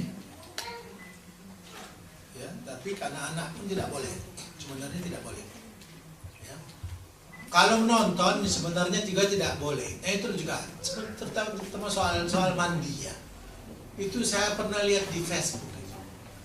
Itu yang mandinya di luar, terus yang lihat itu pakai apa itu di aja itu di semua pada melihat. Ya Allah Akbar. Sebenarnya tidak boleh, itu aib. Ya. Kita harus menjaga itu sedikit mungkin. Itu orang yang mandikan itu, dan seluruh, saya katakan seluruh tugas peribadatan dalam penguburan yang paling berat itu memandikan. Yang lain-lain tidak seberapa. Memandikan itu satu syaratnya. Orang yang memandikan pun harus benar-benar yang bisa dipercaya. Ya. Maka dari itu pahalanya bejibun. Ya, banyak sekali. Orang yang memandikan itu pahalanya banyak sekali. Dalam hadis pun begitu disebutkan orang yang memandikan itu pahalanya banyak sekali, karena dia menjaga, samping bukan bertugas memandikan mungkin tidak seberapa berat ya, tetapi dia menjaga aib, menjaga celah sifat, itu menjadi ukuran. Dia tidak boleh menceritakan celah aib, celah si mayat, haram. Jangan dia mengumbar-ngumbar di luar, mengatakan, oh ini ada lubang sebelah kiri, itu kakinya bengkok. Astagfirullahaladzim. Ya. Kita akan berdosa besar. Nah, karena dia menjaga rahasia mayat, maka Allah menjanjikan pahala yang besar buat orang yang memandikan. Nanti kita pelajari bagaimana cara memandikan. Lebih kita bisa memperdalaminya lebih jauh. Oke. Pertanyaan berikutnya. Ustaz, ada dua pertanyaan yang direkam. Oke. Pertanyaan pertama, menurut yang Ustaz tahu, apakah donor organ setelah meninggal itu diperbolehkan dalam syariat Islam? Itu yang pertama. Terus yang kedua kan tadi Ustaz menyarankan ketika menggunakan peti kan, ketika di bawah dibuka terus dimasukkan tanah. Apakah boleh kalau kita melakukan itu di atas, jadi daripada repot di bawah, tanahnya udah diisi di atas, diberdirikan, baru dimasukkan sehingga di dalam udah tinggal tutup gitu. Ya, demikian Ustaz. Assalamualaikum. itu kalau saya tidak salah baca, Syekh Qaradawi, ya, Syekh besar itu, yang pernah berfatwa mengatakan membolehkan, ya, memberi organ itu, anggota-anggota tubuh itu untuk dengan syarat bahwasanya hal itu benar-benar akan dipergunakan organnya itu kepada orang tertentu, menyelamatkan orang, jadi menyelamatkan jiwa seseorang, gitu. Jadi bukan untuk sekedar untuk seorang mahasiswa yang ingin perlu apa ini untuk sekolahnya terus dia mau tidak, ya. Jadi ada juga itu orang-orang saya itu di Indonesia kan membeli mayat kan sering kejadian itu, nah, itu haram itu, tidak boleh. Ya. Jadi yang kalau mau memberi hadiah, memberi itu sumbangan organ itu boleh kalau dengan sumbangan itu menyelamatkan jiwa seseorang. Nah, itu tertolong orang itu karena sumbangan itu baru bisa. Yang kedua, masalah memang itu boleh. Jadi kedua masalah kita mengurus mayat, ya, dalam peti masih di atas sebelum kita masukkan ke dalam liang lahat.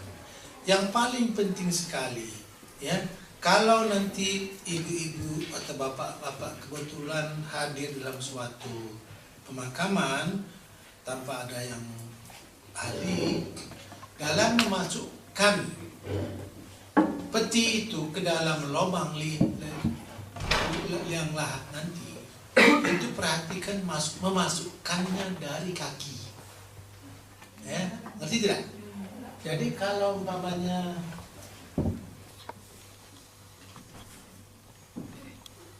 nah, seperti dari gambar ini sudah ditahukan, jadi dia akan berbaring begini, ini kepalanya kan, ini kakinya. Nah, jadi masukkanlah dari sebelah kiri, ya, jangan dari atas sih.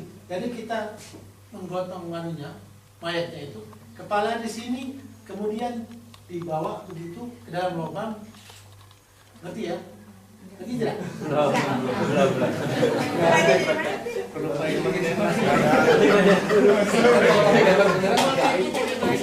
Adik dari mana? Nah ini, katakanlah begini, saya mencoba. Ya, ini kepala, ya, ini kaki. Nah, kalau menggotongnya itu, ini kan kaki di sini. Nah, memasukkannya itu dari sini begitu. Oh, dulu kepalanya di ya, atas kepala dulu, ya, kemudian baru tusuk. Ya, di mana kakinya itu dimasukkan, jangan begini. Ya, jelas. Ya, jadi kaki dulu begitu, ini kepala. Nah, nanti begitu. Jangan sebaliknya. Itu yang dianjurkan dalam syariat. Ya. Nah, kalau ada orang tahu nanti kan biasanya itu kan ribut masuk soal sini, masuk dari sana, tidak ada yang tahu kan. Jadi seenaknya ya masuk. Nah, dianjurkan. Jadi diingatkan. Kalau saya dengar begini. Jadi diingatkan, ya. Menurut syariat seharusnya begitu. Oke? Ya. Masih ada pertanyaan? Ya, silakan.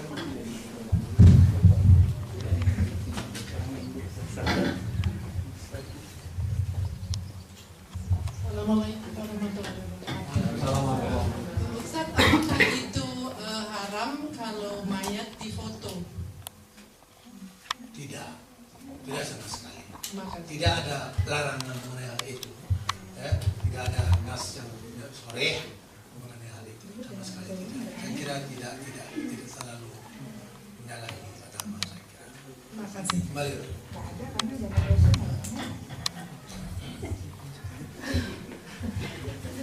Kan di kamera zaman dulu.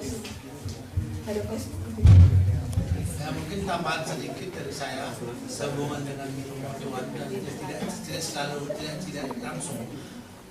Bahwasanya kalau ada yang meninggal, kemudian umpamanya kita memanggil saudara kita dari Indonesia, ya. Nah, sedangkan untuk dekat waktu umpamanya semuanya sudah dikerjakan, sudah dikafani, tinggal menyolatinya umpamanya, jadi mayat sudah di dalam peti umpamanya, itu memang dibolehkan dalam syar'i, ya, untuk membuka wajahnya, ya, itu dibolehkan, ya, oleh dalam agama, jadi membuka kepalanya, menciumnya pun boleh, ya, keningnya gitu, yang menyatakan boleh sekawa kita, ya, dan menangis pun boleh.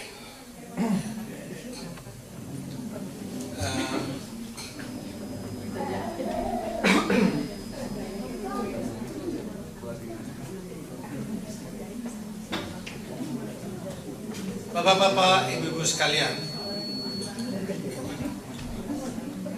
bisa dikeraki bunyi. Saya baru ingat sekarang, sebenarnya belum selesai.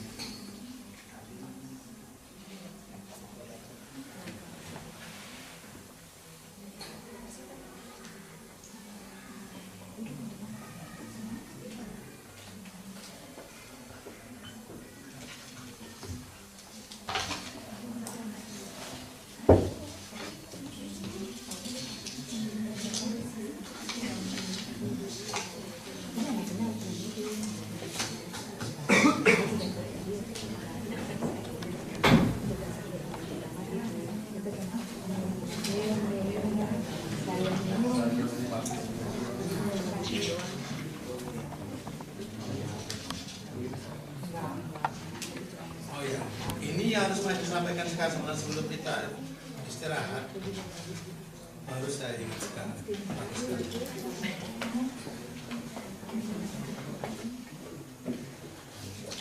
Tadi saya berbicara soal muratabi tadi, baru saya ingat bahwasanya sebenarnya bapak kita ini baru bapak terakhir. Oke, baru saya ingat. Hal-hal yang dilakukan, yang kita harus lakukan sebelum dan sesudah wafat.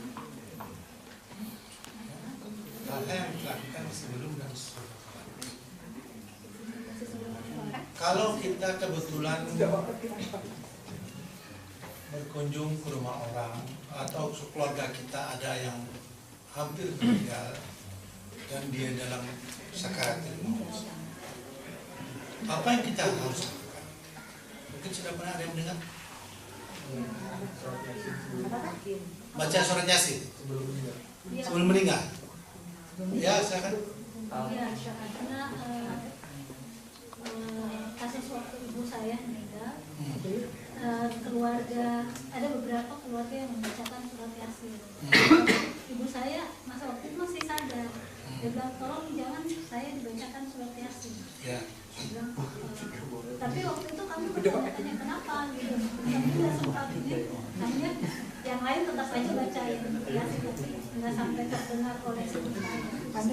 Karena dia waktu itu bilang, saya belum meninggal. Saya masih hidup. Jangan ketawa kan Bu Yasin.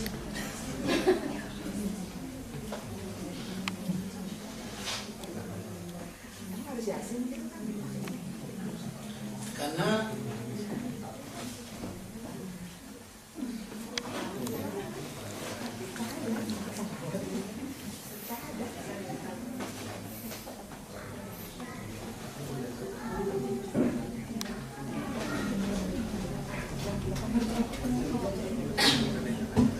khusus masalah Yasin ini, saya sengaja mencari dalil sejauh mana kebenarannya. Maka alhamdulillah saya telah menemukannya dan ditulis sangat lengkap sekali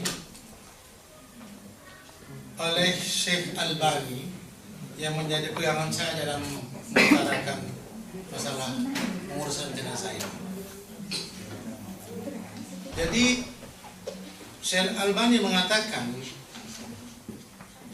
sebenarnya tidak ada dasarnya untuk membacakan surat Yasin. Nah, ini katakannya. Jadi sebenarnya tidak ada dasarnya untuk membacakan surat Yasin. Ya, tidak diharuskan. Apa yang kita harus lakukan kalau orang sedang sakaratul maut? Sudah pernah dengar? Talqin. Laqinu mautakum. Ya. Mentalkin. Jadi la ilaha illallah. Laqinu mautakum la ilaha illallah. Usahakanlah untuk mentalkinkannya. Sekalipun cukup, tidak usah berulang-ulang, harus. Ya. Kalau dia sanggup, orang ini mengatakan la ilaha illallah, dakhala jannah. Sebelum dia meninggal, la ilaha illallah, terus dia pergi. Ya. Itu yang harus kita usahakan. Bukan berarti kita membacakan Yasin. Tidak. Dan ada lagi seperti kadang-kadang di Indonesia juga yang dilakukan adalah menghadapkan ke kiblat. Itu tidak harus, malahan bid'ah sebenarnya. Pernah suatu hari ada Sayyid bin Musayyab namanya, itu dari Imam Tabi'in, ya, orang besar itu pada zaman Nabi. Pada waktu itu ada Abu Salamah namanya, mengunjunginya, sahabat juga, mengunjungi beliau ini. Dia sedang dalam keadaan sakit. Sewaktu dia berada di rumahnya Syekh atau Tuan Said ini, Tuan Said ini pingsan. Waktu pingsan, maka oleh Abu Salamah, balai tempat tidurnya itu dirubah posisinya, sama orang-orang lain dibantu menghadapkan ke kiblat. Selesai dari situ, Syekh Said ini bangun kembali, sadar kembali. Terus dia melihat posisinya lain. Terus dia mengatakan, siapa yang mau rubah ini? Pasti kamu, katanya. Mengatakan ke Abu Salamah ini. Ya, saya tak mau berubah. Kata, mengapa? Dari mana kamu mau merubah ini? Tidak ada perintah Nabi yang menunjuk kita mengajukan cara mengamalkan kiblat. Putarkan kembali seperti semula. Dari situ menjadi pelajaran buat kita, ya, bahwasanya tidak ada perintah Nabi yang menganjurkan kita untuk menghadap kiblat.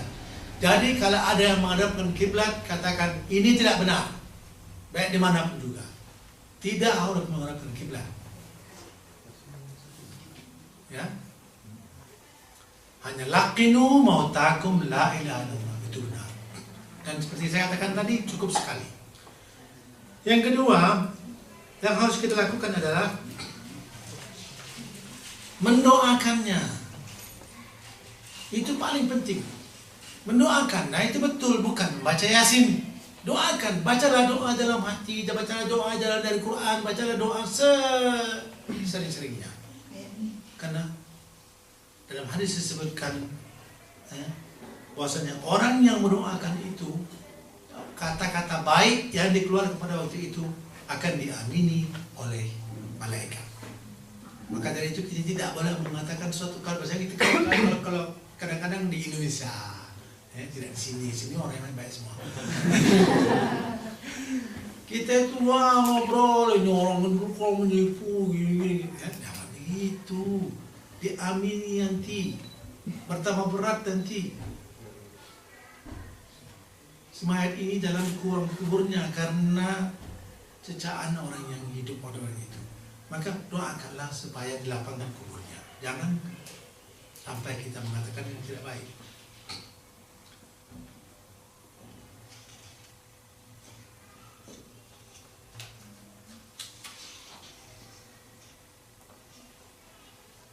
Sekarang yang saya ingin tahu, mungkin ada yang tahu, apa yang kita lakukan sesudah mayat meninggal. Setelah pergi, apa yang kita lakukan? Yang lakukan pertama, apa-apa? Kira-kira, ada yang tahu?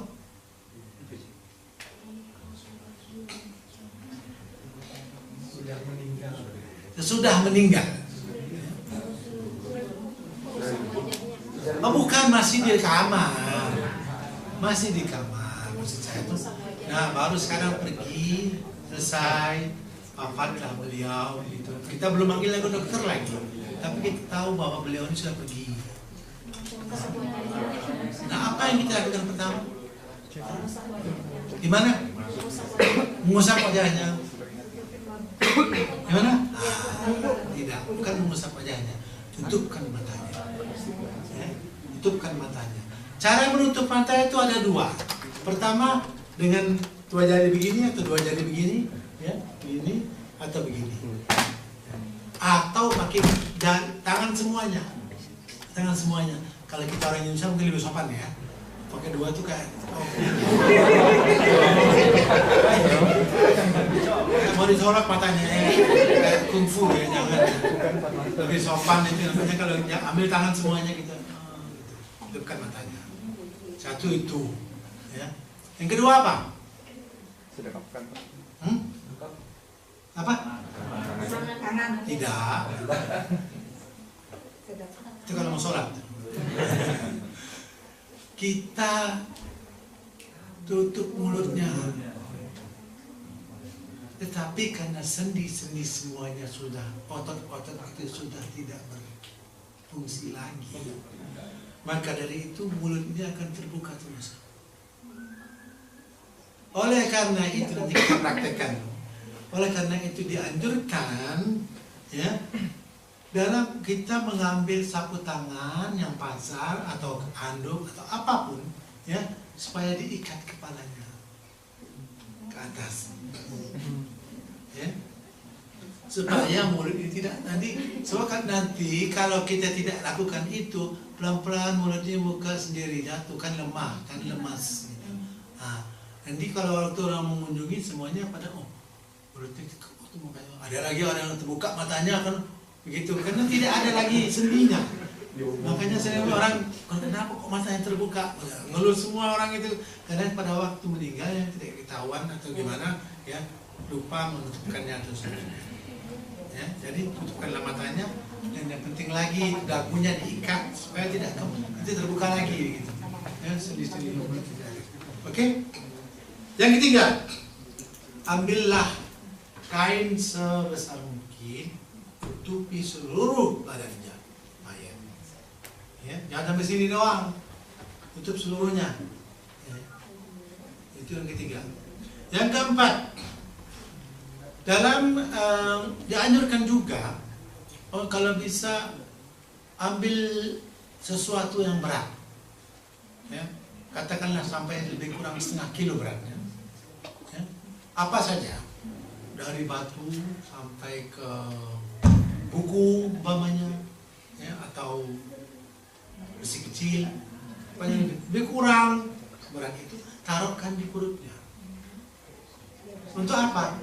Supaya nanti perutnya tidak mengembung. Ya, nanti perutnya itu akan mengembung ke atas. Untuk menjaga itu, kalau ada berat itu, maka tidak akan begitu. Ya. Karena seluruh gas-gas yang ada dalam tubuh akan berusaha keluar. Antara lain perut itu akan menjadi kembung. Untuk menghindari itu maka dianjurkan untuk menahan dengan batu itu. Yang ketiga, yang jelas kita dianjurkan dalam agama Islam sebenarnya untuk menyegerakannya, ya, secepat mungkin untuk mengurusnya supaya jangan berlarut-larut kalau bisa. Jadi kalau ada yang mau datang, kita katakan betul-betul perlu harus datang dan ini bisa kita waktu 3-4 hari, 5 hari gitu. Ya, sedangkan syariat menganjurkan kita untuk mengumpulkan secepat mungkin begitu. Jadi kalau memang tidak ada keperluannya, ya tinggalkan, tidak usah. Sebaiknya begitu. Datang Pak, apa, cuman tidak harus menunggu seharusnya. Kecuali kalau bisa datang tidak boleh, tidak apa-apa. Dan seperti yang terakhir, haruslah seperti saya jawab tadi pertanyaannya, memakamkan si mayat ini di kota tempat dia meninggal, itu kota tempat dia tinggal, ya. Jadi bukan bawa ke Indonesia atau bawa ke tempat lain.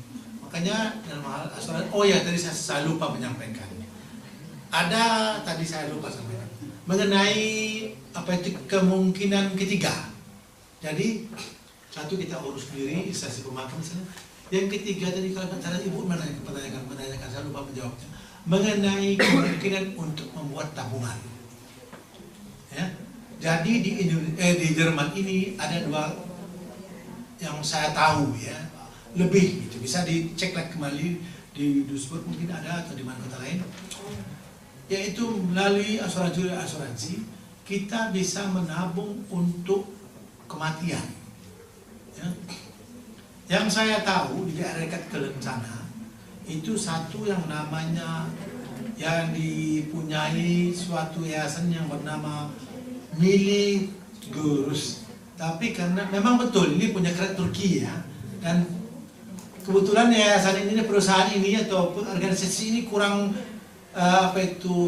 pamornya kurang bagus, bukan apa-apa, karena mereka ini sering kedatangan polisi karena orangnya radikal. Mungkin PDI kali ya. Jadi bukan berarti negatif ya dari segi keislamannya. Tapi di luar masalah itu, mereka membuat kas kematian, ya, Sterberkasse. Dan mereka ini sangat jujur. Artinya itu kita membayar per bulannya katakanlah 15 euro atau 20 euro. Kemudian nanti pada akhir tahun mereka akan menghitung ya berapa jumlah pengeluaran. Jadi kita setiap tahunnya mendapat pemberitahuan sekian yang harus dibayar. Ada yang ingin membuat perjanjian begini, saya akan bisa memberikan alamatnya nanti insya Allah. Ya. Jadi itu atau di Kerpen kotanya, satu itu yang saya ketahui ya. Yang kedua yang ada yang selama ini yang ada di Berlin. Yang di Berlin ini sebenarnya dulunya dipegang orang Indonesia, ya Pak Budi kalau nggak salah. Cuman kemudian perusahaan ini bangkrut kalau saya tahu. Bukan berdiri ya, bukan di sini. Yang di Berlin ya. Nah, kemudian karena bangkrut itu diambil alih oleh perusahaan lain. Nah, sampai sekarang masih banyak yang ikut di sana. Namanya sekarang diambil oleh organisasi yang namanya apa? Asuransi yang namanya Ideal Versicherung. Ya, Ideal Versicherung di Berlin. Saya pun punya alamatnya. Saya nggak dapat komisi ya mas, takutnya. Jadi kalau menunjukkan akan saya berikan alamat untuk mengurus ini. Jadi ada kemungkinan kalau mau menabung bisa. Ya, tinggal kita mesti mencari di setiap kota di mana tempat bisa menabung. Oke, berarti yang saya lupa sampaikan tadi. Jadi saya selesai sedikit cepat saja. Yang hal-hal yang dilarang, yang haram dilakukan sesudah orang meninggal dunia. Ya. Satu, nampaknya halnya kecil saja, tetapi dalam agama sangat tidak dibolehkan, yaitu meratapi yang meninggal. Meratapi tahu ya? Ya. Meratapi artinya menangis, menyesalkan mengapa dia pergi sekarang, mengapa dan mengapa. Itu haram besar. Untuk membuktikannya, saya ambilkan sini beberapa contoh. Contoh pertama, Rasulullah Sallallahu Alaihi Wasallam bersabda, dua hal yang ada pada manusia, yang keduanya menyebabkan mereka kafir. Pertama, mengingkari keturunan, dan kedua, meratapi kematian. Ya, sampai begitu besarnya hukumnya.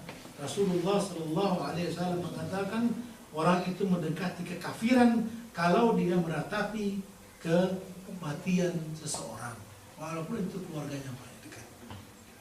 Jadi hindarilah, pasrah, terima, jangan sampai mengeluh. Ya, kalau ada yang meninggal, itu sudah Tuhan yang mengatur. Memang berat. Anak yang selama ini kita sayangi tetap pergi. Suami yang kita sayangi sekarang selama ini pergi. Berat, bukan main beratnya. Tidak ada orang yang tidak berat rasanya. Cuma itu sudah putusan di atas, terimalah. Insya Allah akan ada ketenangan. Kalau kita mau menerima. Kemudian cerita berikutnya. Rasulullah SAW ketika putra beliau Ibrahim meninggal, beliau pun menangis. Ketika putri beliau Umaymah binti Zainab meninggal, beliau pun menangis. Jadi pada suatu hari, begitu tangisannya itu Maka dari itu, karena tangisan itu, Rasulullah SAW mengatakan 4 macam kebiasaan jahiliyah yang masih dilakukan umatku dan tidak juga ditinggalkannya, yaitu berbangga-bangga dengan keturunan, mengingkari keturunan, minta turun hujan dengan membaca bintang, mendengar ramalan bintang, dan meratap. Lebih jauh Rasulullah SAW bersabda, dan bagi perempuan yang meratap, apabila tidak bertobat sebelum wafat, maka di hari kiamat kelak yang akan memakai gamis dari besi. Ya, dikarenakan. Jadi dihukum pada dasarnya akan dihukum pada hari kiamat kelak.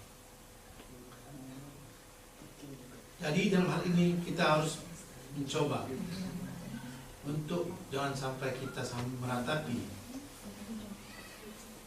saudara keluarga kita.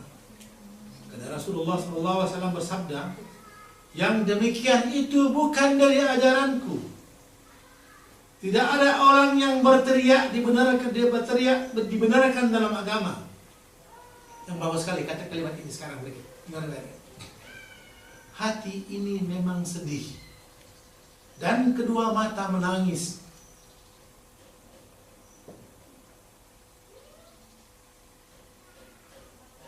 Namun tidak menjadikan Allah murka. Kita boleh sedih, kita boleh berair mata kepada, tetapi jangan kita memarahkan Allah. Itu akan dosa besar.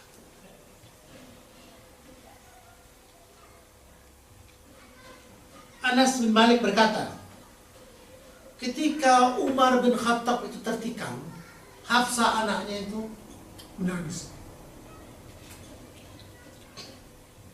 Anaknya menangis kuat-kuatnya. Umar radhiyallahu anhu mengatakan kepadanya, wahai Hafsah, tidakkah engkau mendengar Rasulullah sallallahu alaihi wasallam bersabda, orang yang diratapi itu akan disiksa. Dan Suhaib pun begitu pula, wahai saudaraku, wahai sahabatku, sambil menangis keras sekali. Maka kata Umar radhiyallahu anhu, wahai Suhaib, tidakkah engkau mendengar Rasulullah sallallahu alaihi wasallam telah bersabda, sesungguhnya yang diratapi akan disiksa. Begitu berat hukumnya orang yang marah. Jadi hindarilah, ya, bukan masalah kecil ini, jangan sampai kita merasa menyesali, ya. Itu banyak pelajaran buat kita. Karena apa? Terakhir saya katakan, Rasulullah SAW telah bersabda, sesungguhnya yang diratapi akan disiksa karena di dalam kuburnya karena ratapan kepadanya. Ya. Jadi kalau kita meratapi keluarga kita, seolah-olah kita untuk menyiksa orang yang kita ratapi itu. Mengapa harus begitu? Sedangkan kita ingin supaya siksa kuburnya ringan, segalanya ringan, tetapi itu akan menjadi justru lebih berat karena kita meratapinya. Jadi usahakanlah supaya tidak meratapi keluarga kita. Oke. Yang kedua yang diharapkan, memukul-mukul pipi dan merobek-robek baju. Jangan. Banyak juga orang itu, ya baju orang itu Indonesia, akan main. Karena kita tidak tahu syariat, syariat melarang kita begitu. Yang ketiga, mencukur rambut, apalagi wanita, ya, sampai botak. Mencukur rambut sampai botak, tujuannya menunjukkan rasa sedih. Saya sedih sekali. Ya, kalau rontok ya apa? Ya, rontok karena saking sedihnya sampai habis kepalanya, ya kita nggak boleh buat. Ya. Cuman jangan pergi ke tukang gunting, tolong gua botokin saya. Kenapa? Saya lagi sedih. Itu tidak benar. Yang keempat, wanita juga jangan menguraikan rambutnya. Menguraikan rambutnya untuk menunjukkan rasa sedihnya. Jadi nggak mau dirapiin lagi, udah no. Ya, rambut ke bawah dibiarkan begitu saja. Sisir nggak mau. Sama dengan orang laki-laki, membiarkan janggutnya, membiarkan rambutnya gondrong.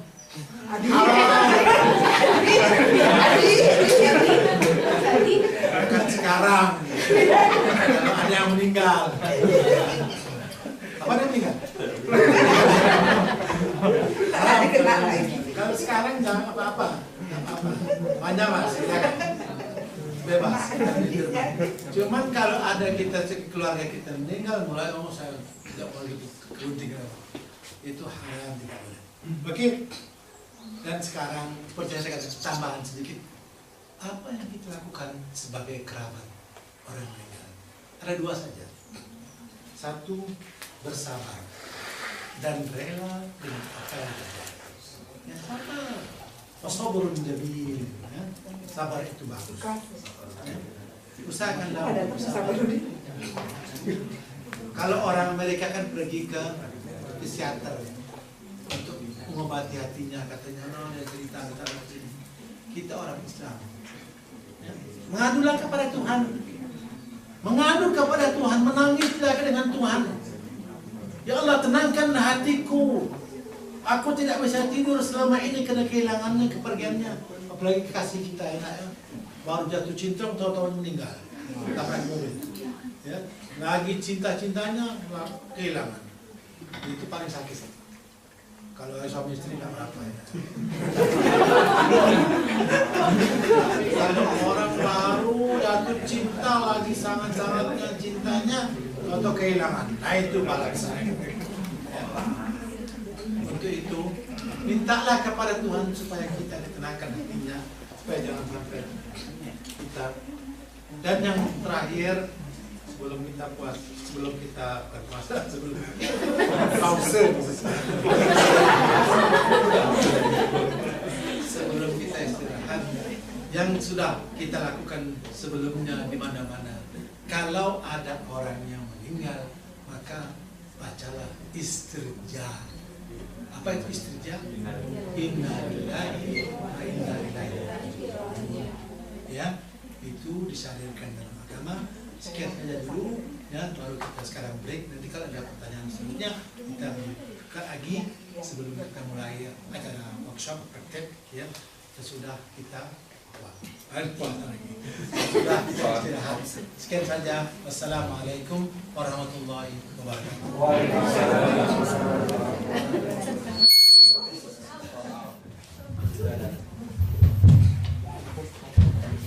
Ya, alhamdulillah sesi awal kegiatan kita kali ini sudah selesai. Insya Allah sekarang kalau mau sholat belum masuk waktu zuhur, jadi buat ibu-ibunya dipersilahkan untuk mengambil makan siang terlebih dahulu, lalu kemudian bapak-bapaknya nanti setelah itu bisa sholat di lantai 1.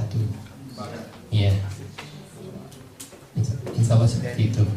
Kita insya Allah pause sampai jam 2. Jadi nanti jam 2 kembali lagi mulai untuk kegiatan selanjutnya. Ya.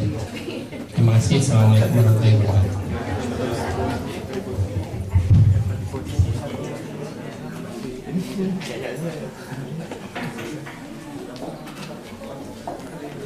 Iya.